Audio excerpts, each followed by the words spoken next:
week on Legally Kidnapped. Good evening. Our top story this week. A new study by the New England Center for Pediatric Psychology finds that over 5 million children are currently treated with ADHD medications, and the majority are unnecessarily medicated. More than 25% of kids in the U.S. are taking some form of prescription medication on a regular basis, and U.S. advisors urge the FDA to continue studying and addressing weight gain and other side effects of antipsychotic drugs that are increasingly being given to children. In Arizona this week, the Riverside County Board of Supervisors are dealing with a report critical of the county's child welfare services, including a shortage of foster homes and a lack of proper training for CPS agents. In California, the child protective industry kindly grants 6 kids back to a father. In San Francisco County wins the great race to see who can steal the most kids in the whole state of California. In Florida this week, a car catches fire in a DCF parking garage. Florida lawmakers began debating a rash of new laws that were all inspired by the Casey Anthony verdict, although there is little hope of anything passing.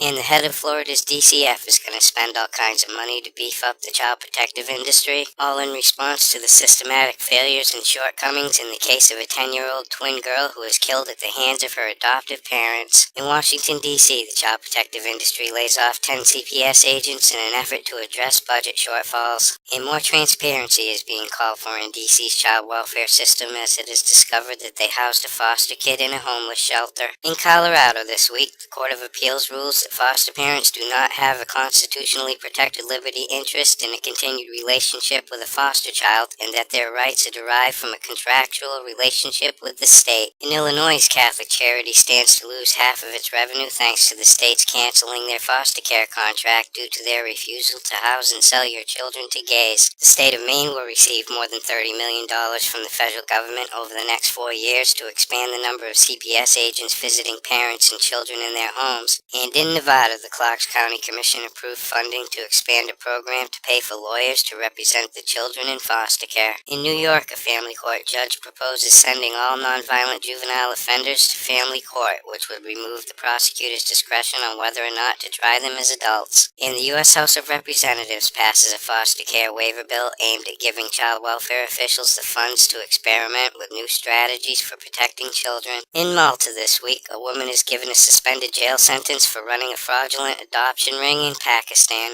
In Israel, a social worker gets busted for sexually abusing a 14-year-old boy. New Zealand creates a brand new child abuse hotline specifically for teachers to rat parents out to the child protective industry. And a New Zealand foster parent gets busted for smoking marijuana with his 14-year-old foster kid. In Australia, Tasmania's Auditor General says that his investigation into the state's foster care system was thwarted by inadequate information. And kids are being bounced from home to home as the child protective industry continues its practice of stealing so many kids that they can't possibly house them all adequately. In Canada this week, the mother of a little girl who died thanks to Alberta's foster care system is fighting to get the province to pay her legal fees for a public fatality inquiry. And a coroner in Quebec says that a 15-year-old who died from a blood infection at a group home might still be alive had staff intervened more quickly. In England, child welfare groups are outraged over a video of a cage grappling match between 2 8-year-old boys. And a new report reveals that half of the children in the United Kingdom will see their parents divorced before they turn 18. In entertainment news this week, one of the stars of MTV's hit show 16 and Pregnant has her kid removed by CPS agents, with the father taking the blame. Singer Melissa Etheridge and her ex-girlfriend are in a heated custody battle over their twins. And a former bodyguard fires off another round of child abuse and sexual harassment allegations against Britney Spears. In Connecticut, a CPS agent who molested a little girl offers the mother between $10,000 and $50,000 in exchange for the little girl's recanting of the statement. In Oklahoma, a foster mother is facing child abuse charges in the death of a 2-year-old in her care. The Oklahoma City police officer who is accused of sexually abusing his foster son makes bail after a judge drops several of the charges. And the hearing is delayed until December for an Oklahoma judge who was involved in an adoption scam by continuing to take money from the state for kids that weren't even living with her. In Pennsylvania, a judge orders a teen who was involved in a fatal car crash to serve an indefinite term at a group home. The Pennsylvania judge gets 17.5 years in a kiddie kickback scheme by collecting money from privately owned juvenile detention facilities in exchange for giving harsh sentences to teens for relatively minor offenses. A Wisconsin woman gets 60 days and her husband gets 30 days in jail for abusing a foster kid in their care.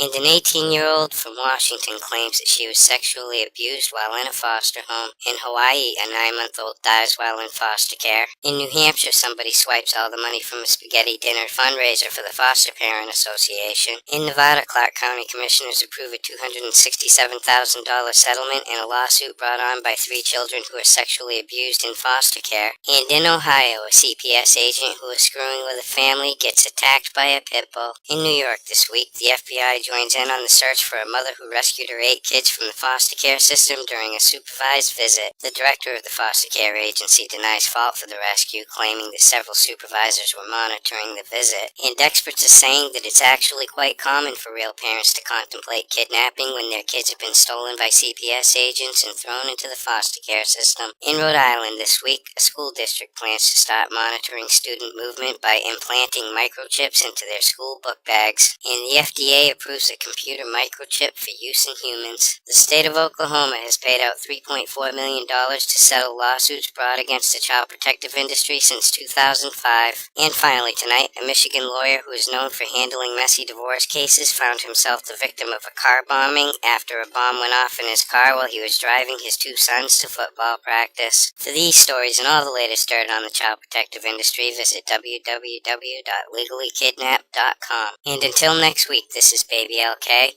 over and out.